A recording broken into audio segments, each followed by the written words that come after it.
오늘은 제가 설교를 들어야 되는데 참 제 책상에 이렇게 또 섰네요. 오늘은 우리가 이 세상에 살면서 은혜로 아는 마음을 가져야 하는 귀한 주일입니다. 지난 주간에 우리나라에서 어버이날을 지냈고 오늘은 이렇게 교회에서 어버이 주일로 지키고 있습니다. 또 이번 주간에는 스승의 날도 맞이하고 모두가 은혜에 대한 감사의 마음으로 지키는 날들입니다. 사람의 사람됨은 은혜를 알고 사는 데 있습니다. 사람이 받은 은혜를 깨닫지 못하고 알지 못하면 사람의 본분을 다할 수 없게 됩니다. 자기가 받은 은혜를 깨달으면 그 마음에서 감사가 우러나오게 되어 있어요. 그러므로 감사할 줄 모르는 사람은 은혜를 모르는 사람입니다. 우리 신앙생활에서 하나님과의 관계에서뿐만 아니라 인간 관계에서도 감사는 이와 같이 참으로 중요한 것입니다. 고린도전서 15장 10절에 보면 사도 바울은 자기가 받은 은혜를 깨닫고 나서 고백했습니다. 그러나 나의 나 된 것은 하나님의 은혜로 된 것이라 하였습니다.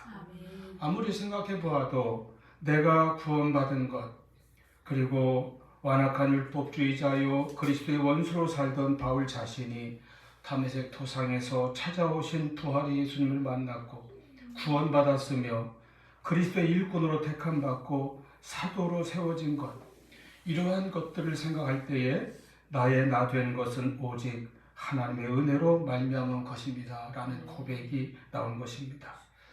여러분, 우리도 그렇습니다. 우리도 하나님의 크신 그 사랑과 은혜로 예수님을 믿고 구원을 받았습니다.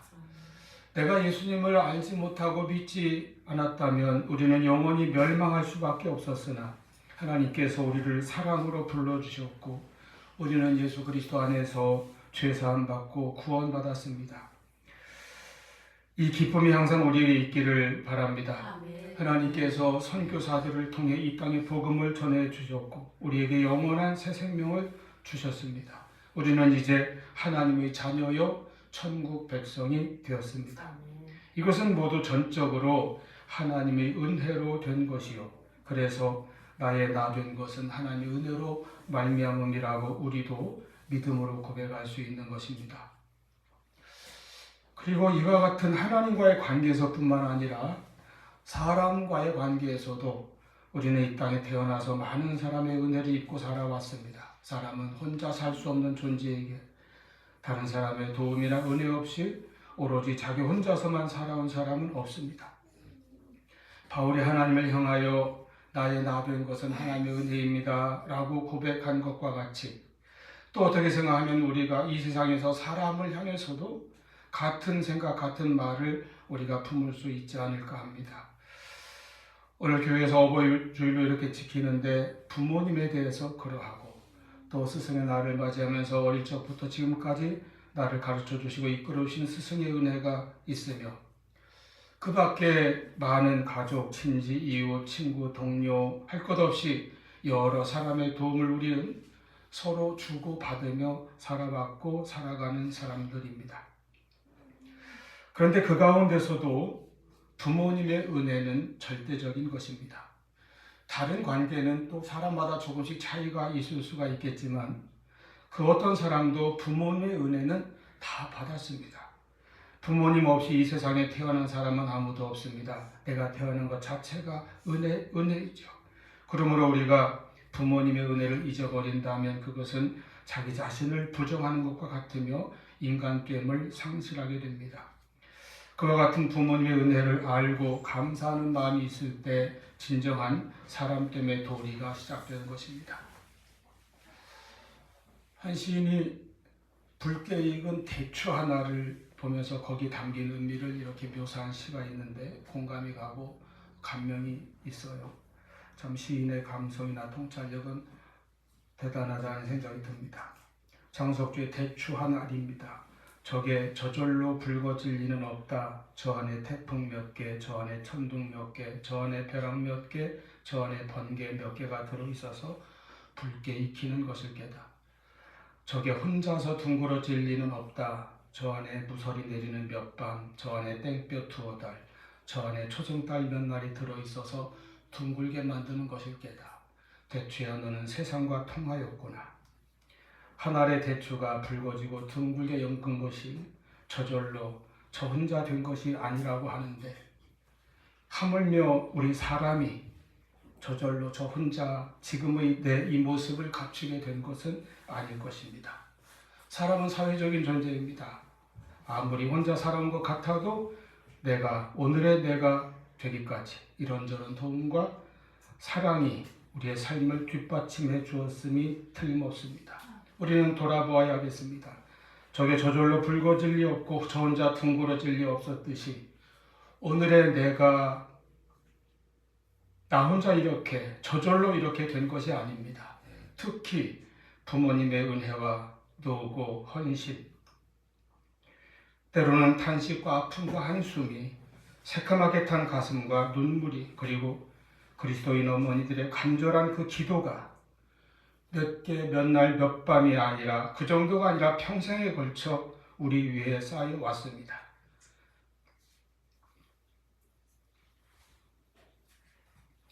그 사랑과 수고와 희생이 나를 만들어 온 것입니다.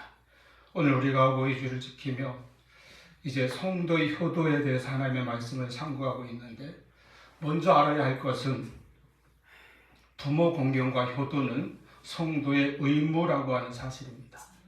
여러분, 성도의 효도는 하나님의 뜻이고 하나님의 명령입니다. 꼭 지키라고 주신 계명이에요. 성경은 세상의 어떤 종교나 도덕이나 철학의 가르침보다 더 부모에게 효도할 것을 많이 강조하고 있고 명령하고 있습니다. 아까 교동문에도 나왔습니다만 출애굽기 20장 12절에 말씀하였습니다. 네 부모를 공경하라. 그리하면 너희 하나님 나 여호와가 네게 준 땅에서 내 생명의 길이라. 네 부모를 공경해 주세요가 아닙니다. 공경하라 하고 명령하셨어요. 공경을 반드시 해야 된다는 말씀입니다. 성경에서 공경하라고 하나님께서 명하신 말씀은 두 대상을 향해서만 기록되어 있습니다. 하나님을 공경하라. 그리고 내 부모를 공경하라. 또한 구약 성경에서 율법서에서 부모에게 불효하는 자식에 대한 벌은 실로 엄격한 것입니다. 오늘날로 생각할 때는 참 이해가 안 될 정도로 그렇게 엄한 징계를 말씀하셨어요. 아까 방금 읽어드린 그 출애굽기 20장 12절이 10계명인 것은 다 아실 것입니다. 구약 성경의 핵심을 말한다면 10계명으로 요약된다고 하겠습니다. 이 10계명을 보면 첫 번째부터 네 번째까지 있는 첫 번째 돌판에 새겨졌는데, 하나님과 우리와의 관계에 대한 계명입니다. 즉 어떻게 하나님을 믿고 하나님을 바로 섬길 것인가에 대한 내용이죠. 그리고 두 번째 돌판, 다섯 번째부터 열 번째까지 계명에서는 인간과 인간의 관계에서 지켜야 할 계명들이 기록되어 있습니다. 여기서 인간 사회에서 지켜야 할 계명 중 첫째가 하는 계명이 바로 내 부모를 공경하라입니다. 이 10계명의 순서에 따른다면 부모를 공경하라는 이 명령은 살인이나 간음이나 도적질을 하지 말라는 계명보다 먼저 주신 계명입니다. 그리고 이 두 번째 돌판 안에서 유일하게 그 보상이 약속되어 있는 계명이기도 합니다. 그래서 약속 있는 첫 계명이라 하셨죠. 그러므로 하나님을 잘 섬기는 신앙을 가진 성도는, 즉 첫 번째 돌판의 계명을 잘 지키는 성도는 당연히 부모를 공경하는 신앙도 가져야 하는 것입니다. 그리고 신약 성경에서 하나님께서는 에베소 6장 1절에 자녀들아 주 안에서 너희 부모에게 순종하라, 이것이 옳으니라 말씀하셨어요. 옳다는 것이 무슨 뜻입니까? 하나님 앞에서 바른 태도라는 것입니다. 그리고 부모에게 순종하지 않는 것은 옳지 않으며 잘못된 것이라는 뜻도 들어있습니다. 또 옳다는 말은 하나님과의 관계가 바로 된다는 뜻입니다. 우리가 신앙생활하면서 부모님과의 관계가 바로 될 때에 하나님과의 관계도 바로 된다는 것이죠. 부모님과의 관계를 통해서 하나님과 올바른 관계로 들어간다는 뜻입니다. 그리고 2절에 내 아버지와 어머니를 공경하라, 이것은 약속 있는 첫 계명이니 말씀하셨습니다. 여기서도 명령이지요. 아버지와 어머니를 공경할 것을 명령하셨고 이 계명에는 약속이 있다고 하셨습니다. 그 약속이 무엇입니까? 이는 내가 땅에서 잘 되고 장수하리라. 자기 자녀 잘 되기를 바라지 않는 부모는 없을 것입니다.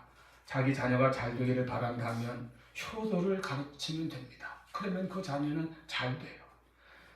오늘날 이 사회에서 인간들의 모습에는 부모에게 불순종하는 것은 말할 것도 없고 온갖 폐륜까지 서슴지 않고 저지른 일들이 얼마나 많이 일어나는지 모릅니다. 이것은 타락한 인간의 죄악된 모습입니다. 로마서 1장에 인간의 죄의 모습, 죄의 목록을 쭉 열거한 말씀이 있습니다. 이것은 마음에 하나님 두기를 싫어하는 인간들의 죄입니다. 그래서 그 죄의 목록에 보면 불의, 추악, 탐욕, 악의가 가득한 것, 시기, 살인, 분쟁, 사기, 악독이 가득한 것 쭉 나열되죠. 그리고 30절에 교만한 자, 악을 도모하는 자와 함께 부모를 거역하는 자가 같은 목록에 포함되어 있는 것을 볼 수 있습니다. 이와 같이 불효는 죄입니다. 무신론과 죄악의 밑거름이고 그리고 또한 말세의 징조 중 하나입니다. 디모데후서 3장 1절에 말세에 고통하는 때가 이르러서 사람들의 죄가 더욱 깊어지는 날이 온다고 했습니다. 그때 어떻게 되는가 쭉 열거했는데 사람들이 이렇게 되어간다는 것이죠. 2절에 사람들이 자기를 사랑하며 돈을 사랑하며 자랑하며 교만하며 비방하며 부모를 거역하며 감사하지 아니하며 거룩하지 아니하며 절제하지 못하며 사나우며 쾌락사랑하기를 하나님 사랑하는 것보다 더하며. 현대 우리들의 모습 아닙니까? 말세가 되어 나타나는 이러한 죄 중 하나가 부모를 거역하는 것이라 하였습니다. 하나님의 뜻은 명확합니다. 우리가 부모님을 공경하고 부모님에게 효도해야 된다는 것입니다. 성도에게는 효도가 인간의 도리일 뿐만 아니라 하나님께 순종하고 하나님의 뜻대로 살아가는, 말씀대로 살아가는 올바른 자세인 것입니다. 이제 우리는 부모를 공경하고 효도하는 자세를 신앙 안에서 새롭게 하시기를 바랍니다. 성도는 이중의 의미에서 효자가 되어야 합니다. 하나님의 효자와 부모님의 효자입니다. 우리는 영적으로 신앙적으로 하나님의 효자가 되고 이제 육신적으로 부모님께도 효자가 되어야 합니다. 우리가 구원받아 하나님의 자녀가 되었으니 하나님의 효자가 되어야 합니다. 하나님을 하늘에 계신 우리 아버지라고 부르니 하나님 앞에서 효자가 되어야 합니다. 효자라고 해서 우리 남성들에게만 제가 말씀드리는 게 아니에요. 그렇게 다 이해하시면 됩니다. 율법을 압축한 10계명이 그러한 구성과 내용으로 되어 있습니다. 첫 번째부터 네 번째까지 계명에서는 바로 하나님께 효자가 되는 방법. 그래서 우리는 하나님 외에 다른 신을 두거나 섬기지 않습니다. 우상을 만들거나 거기 절하지 않아야 합니다. 하나님은 질투하시는 하나님이시라 하였습니다. 하나님의 거룩하신 이름을 망령되게 함부로 부르지 말아야 합니다. 하나님의 날을 거룩하게 지켜야 합니다. 그래서 주의를 지키고 예배를 잘 드리는 것이야말로 하나님의 효자로서의 본분입니다. 예배는 다른 의미에서 자녀인 우리가 하늘의 아버지 앞에 나와서 만나는 시간이고 그 하나님께 나의 마음과 중심을 다하여 경배하고 내 정성을 드리는 시간입니다. 즉 하나님께 효도하는 시간입니다. 무엇보다 오늘날 하나님께서 보내신 구원자 예수님을 잘 믿는 것이 하나님의 효자가 되는 길입니다. 예수 잘 믿는 게 효도하는 길이에요. 그리고 또한 하나님의 원하시는 일, 기뻐하시는 일을 열심히 하는 것도 효도입니다. 그래서 전도가 효도입니다. 선교가 효도입니다. 자녀들이 화목하면 부모님 기뻐하시듯이 성도가 서로 사랑하고 교회가 평안한 것이 하나님께 효도하는 것입니다. 여러분, 이 자리에는 부모 세대도 있고 자녀 세대도 있고 또 이쪽으로 하면 부모고 이쪽으로 하면 자녀인 그런 세대도 있습니다. 그러나 하나님 앞에서는 나이가 많든 어리든 우리 한 사람 한 사람이 모두 하나님의 자녀이니 하나님께 효자가 되는 저와 여러분이 되시기를 바랍니다. 하나님께 효자 되고자 하는 소원을 항상 마음에 품으십시오. 그래서 하나님을 진정 기쁘시게 하는 성도들 되시기를 축원합니다. 그리고 이어서 5번째 계명에서 말씀하시듯 또한 이제 세상에서 우리는 부모님께 효도하는 자녀들 되기를 바랍니다. 효도는 인간의 기본적인 도리요 하나님의 명령이라 했습니다. 성경은 효도하라는 명령뿐 아니라 효도하는 방법에 대해서도 우리에게 가르쳐 주셨습니다. 첫째, 효도는 부모님을 공경하고 순종하는 것입니다. 또 감사하는 것입니다. 이 공경과 순종과 감사는 사실 같은 것이고 서로 연결되어 있는 것이죠. 출애굽기 20장 12절에 네 부모를 공경하라 명령하셨습니다. 신명기 5장 16절에 너는 네 하나님 여호와께서 명령한 대로 네 부모를 공경하라 하셨습니다. 에베소 6장 2절에서도 네 아버지와 어머니를 공경하라, 이것은 약속 있는 첫 계명이라 하셨습니다. 공경하는 것이 효도라는 뜻이에요. 부모를 공경해야 하는 것은 그 부모가 무슨 세상에서 대단히 위대하고 뛰어난 인물이어서가 아닙니다. 돈이 많고 지위가 높아서가 아닙니다. 역사적 위인이나 다른 사람들을 존경할 때에는 그의 어떤 위대한 점, 그의 뛰어난 업적 때문에 그렇게 하지만은, 그러나 부모를 공경하는 것은 오직 부모이기 때문입니다. 부모는 하나님을 대신하여 우리를 낳으셨습니다. 하나님께서는 인간 창조의 일을 처음 사람 아담과 하와에게는 직접 행하셨고, 그 다음부터는 부모에게 그 일을 위임하셨습니다. 위탁하셨습니다. 이것이 하나님의 창조의 원리이고 신비입니다. 부모는 하나님의 사랑의 마음을 가지고 위탁받은 대로 자녀를 낳고 양육합니다. 그래서 부모에게는 하나님께서 주신 사명이 있고 자녀들에게는 부모님을 공경할 의무가 있습니다. 부모가 아니면 내가 이 세상에 태어날 수 없었고 존재할 수 없었습니다. 마틴 루터의 말과 같이 부모는 세상에서 하나님의 대리자입니다. 그러므로 우리가 부모를 공경하면 부모님만 기쁘신 것이 아니라 하나님께서도 기뻐하십니다. 성도의 효도는 하나님을 기쁘시게 하는 것입니다. 또 순종해야 합니다. 에베소 6장 1절에 자녀들아 주 안에서 너희 부모에게 순종하라, 이것이 옳으니라. 부모를 공경하면 자연히 순종하게 되죠. 골로새서 3장 20절에 자녀들아 모든 일에 부모에게 순종하라, 이는 주 안에서 기쁘게 하는 것이니라 거듭거듭 말씀하십니다. 이 순종과 공경이 효도입니다. 순종은 내 기준으로 하는 것이 아니라 하나님 앞에서도 그러하지만은 부모님께 대해서도 부모님의 뜻이기에, 부모님이 원하는 것이기에 순종하는 것이 되어야 합니다. 그리고 효도는 감사하는 마음을 갖는 것입니다. 우리 하나님 앞에서도 하나님의 은혜를 깨닫고 알게 될 때에 감사하듯이 내가 나의 나된 것이 부모님의 사랑과 희생과 애쓴 수고로 말미암음이라는 것을 알게 될 때에 우리는 부모님께 감사하고 더욱 사랑하는 마음을 가져야 할 것입니다. 감사가 마음에서 우러나오고 그 감사가 무엇으로든 표현되고 하는 바로 이것이 효도입니다.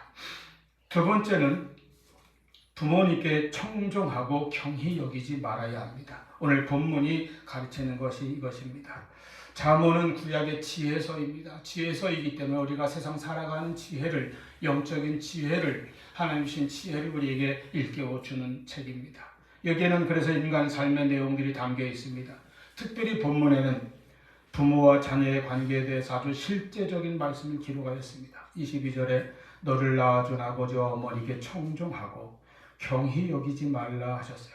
청종이란 말은 귀 기울여 잘 듣는다는 것이죠. 그리고 나아가서 듣고 순종한다는 뜻이 있습니다. 그래서 세 번역에서는 순종하라 이렇게까지 번역했죠. 그 다음에 경히 여기지 말라 하셨는데, 경히 여긴다는 것은 가볍게 업신여기지 말라는 뜻입니다. 부모님을 무례하게 대하고 얕보고 멸시하는 태도를 갖는 것을 말하는 것입니다. 자녀가 그럴 수 있나 생각할 수 있지만 그럴 수도 있어요. 그래서 성경은 그것을 금하고 있는 것이죠. 오래전에 제가 존경하는 미국에 계신 목사님 한 분이 이제 교회에서 시니어 사역을 맡게 되셨는데, 미국에서는 구하기가 좀 어려우니 국내에서 우리말로 된 이 노인 문제에 대한 책을 좀 구해서 보내달라고 하는 요청을 받은 적이 있어요. 그래서 구할 수 있는 대로 몇 권 구해서 좀 보내드리기 전에 잠깐 쭉 먼저 읽어봤어요. 뭐 자세하게 깊이 보진 못했지만은 잊혀지지 않은 인상적인 내용이 몇 개 있었습니다. 그 중에 하나가 노인 문제에서 가장 큰 것은 자신의 가치에 대한 것이다. 사람이 자기의 존엄과 가치가 점점 약해지고 점점 없어져 가는 것을 경험하게 되는 세대라는 거죠.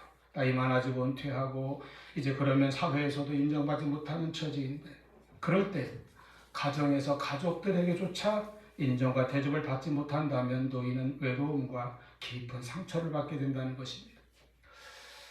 얼마 전에 또 다른 글을 읽었는데 두 구절이 눈에 확 들어왔어요. 아주 머리에 크게 맞은 것 같은 그런 느낌을 받고 내가 참 불효의 죄를 많이 지었구나 하는 생각을 하게 되었습니다. 아버지들도 가족의 사랑을 그리워한다는 것입니다. 겉으로 아무리 강해 보이고 그렇게 보여도, 무뚝뚝해 보여도 가족의 사랑을 그리워하는 여린 마음이 있다는 거예요. 그리고 부모도 상처를 받는다는 것입니다. 여러분, 부모도 상처를 받는답니다. 특히 자녀의 말에 의해서 받는다는 거예요. 말에 의한 상처, 이것은 인간관계의 공통된 문제인 것 같습니다. 한 매체에서 성인 남녀 500명을 대상으로 일주일 동안 부모님과 통화하는 시간을 조사했다고 해요. 뭐 떨어져 있으면 통화하는 게 되겠고 같이 살면 대화하는 걸로 생각해도 무방하겠죠. 자기 애인과는 통화 시간이 평균 140분입니다. 140분. 친구 간에는 97분입니다. 그런데 자기 부모님과는 평균 일주일에 6분 통화했어요. 애인이나 친구와 통화하는 시간에 20분의 1, 15분의 1도 되지 않는 시간입니다. 이것이 부모에 대한 자녀들의 태도예요. 평균이 그렇다는 거예요. 이렇게 통화나 또는 대화가 없다 보니까 가끔 어쩌다 정말 전화하거나 대화하면 무슨 말을 해야 할지 서로 몰라요. 내용도 없고 방법도 모르고 태도도 익숙하지 않아요. 기껏 안부 몇 번 하나 묻고 뭐 돈 이야기, 자기에게 필요한 이야기나 하고 끝나는 정도죠.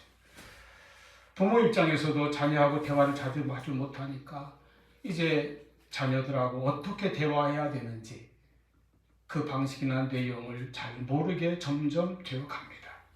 특히 나이 많은 부모들이 더욱 그렇죠. 그러면 자녀들이 뭐라고 합니까? 나중에 우리 엄마 아빠하고는 안 통해. 언제 대화를 많이 해봤어야 통하죠.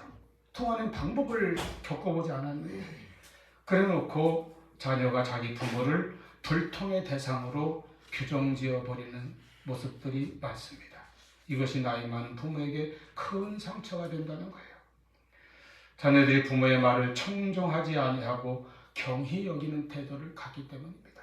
하나님 말씀은 진리입니다. 자기가 어떻게 나고 자랐는지는 잊어버리고 부모님을 그저 뒤떨어진 사람으로만 취급하고 소외시키는 모습들을 우리가 봅니다. 자녀들은 사춘기 때부터 오직 자기들만 상처를 받고 자기들만 부모하고 통하지 않는다고 불평합니다. 그러나 부모도 상처를 받는다는 사실을 알아야 합니다. 나이 많은 부모도 자녀들과 통하지를 못해서 외로움에 시달린다는 것을 알아야 합니다. 사람은 감정이 다 같은 것이기 때문입니다. 그러므로 부모의 말을 청종하지 않는 태도, 부모를 경히 여기는 태도는 큰 불효가 됩니다. 하나님 앞에서, 부모님 앞에서 회개하여야 할 태도입니다. 너를 낳은 아비에게 청종하고 내 늙은 어미를 경히 여기지 말지니라. 여러분, 부모님께 청종하고 부모님과 잘 소통하여 외롭게 해드리지 않는 것, 그리고 부모를 경히 여기는 것이 아니라 부모님이기에 존경하는 것이 성도의 효도입니다. 세 번째입니다. 부모님을 기쁘시게 하는 것이 효도라 하였습니다. 25절, 네 부모를 즐겁게 하며 너를 낳은 어미를 기쁘게 하라. 오늘 본문을 잘 살펴보면 이 즐거움을 드리고 기쁨을 드리라는 이런 내용, 이런 표현이 5번이나 나와요. 짧은 구절 안에. 효도가 무엇인가 할 때에 효도하는 방법은 사람 나름대로 다를 수도 있겠습니다. 그러나 성경은 말씀합니다. 효도는 부모님에게 즐거움과 기쁨을 드리는 것이다. 이것이 하나님의 명령입니다. 참 효도는 부모님의 마음에 기쁨이 되는 자녀가 되는 것입니다. 어떻게 하면 부모님께 기쁨이 되겠습니까? 어떻게 하면 즐거움을 드릴 수 있을까요? 물론 자녀는 사실은 그 존재 자체만으로도 이미 부모님에게 기쁨인 때가 많습니다. 마치 하나님께서 우리를 보실 때에 그저 기뻐하시듯이 그렇죠. 스바냐 3장 17절 너희 하나님 여호와가 너희 가운데 계시니 그는 구원을 베푸실 전능자시라. 그가 너로 말미암아 기쁨을 이기지 못하시며 너를 잠잠히 사랑하시며 너로 말미암아 즐거이 부르며 기뻐하시리라. 여러분, 하나님 우리를 보실 때 그냥 기뻐하신다고 말씀하시죠. 자녀가 된 우리로 인하여 아버지 하나님께서 기뻐하십니다. 그와 같이 부모도 자녀로 인하여 기쁨을 가집니다. 그래서 일단은 효도하고 있는 거예요, 우리 모두가 다.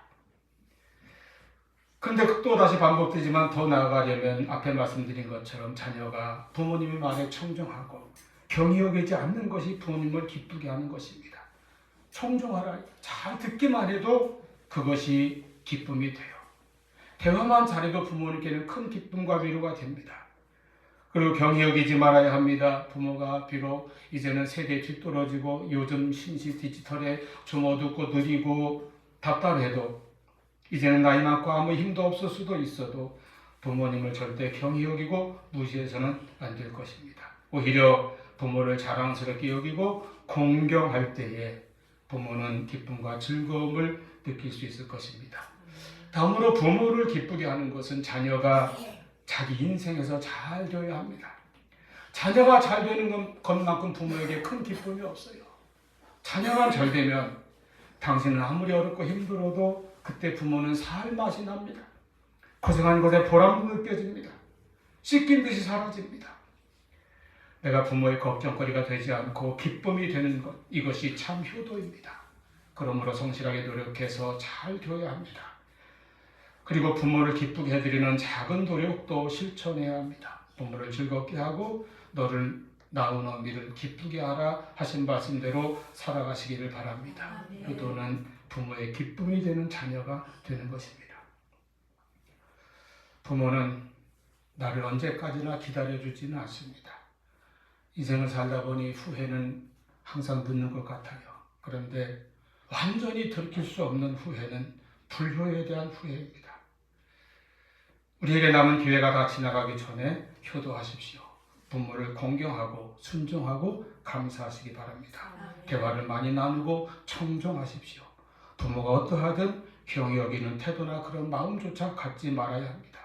하나님과 부모를 기쁘시게 해드리는 효도하는 성도, 효도하는 자녀들 되시기를 축원합니다. 기도하시겠습니다.